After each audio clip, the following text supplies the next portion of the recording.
Callisto. The Almighty Father made the anxious round of heaven's vast bastions to ensure that none, enfeebled by the fire's assault, should fall, and seeing all were sound, their strength intact, surveyed the earth and the affairs of men. His own Arcadia was his weightiest care, her springs and rivers, fearing still to flow, he primed anew, gave verdure to the fields, leaves to the trees, and bade the ravaged woods grow green again. And as he came and went, busy, there caught his eye a country nymph of Nonacris, and love flared in his heart. She was no girl to spin soft skeins of wool, or vary her hair-style. A buckle held her dress, a plain white band her straggling hair. She carried a light spear, sometimes a bow, Diana's warrior. None so high as she in Diana's favor on the mountain slopes of Menelaus, but favorites soon fall.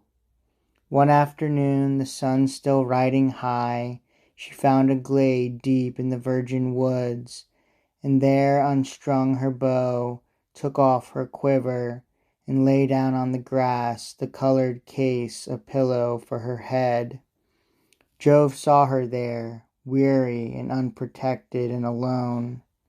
This prank, he thought, my wife will never learn, or should she, all her scoldings worth the prize. Taking at once Diana's form, her face and dress, "My dear," he said, "best of my troop, which mountain coverts have you drawn?" The girl rose from the greensward. "Hail, my queen," said she, "greater than Jove I say, though Jove should hear." Jove heard and smiled, happy that she preferred him to himself, and kissed her on the lips, no modest maiden's kisses, checked her tale, seized her, and by his outrage stood betrayed. She fought, it's true, as hard as girls can fight. Would that Juno had watched, her wrath were less. She fought, but how could any girl succeed? How master Jove? Victorious, he retired to heaven above. She loathed the forest glade, the woods that knew, and as she turned to go, nearly forgot her quiver and her bow. And now Dictina, across high Menelaus, progressing with her troop, proud of her kills, observed the girl and called her. At the call she shrank at first, lest it were Jove again, but then she saw the nymphs came with their queen, and feared no trap, and joined their company.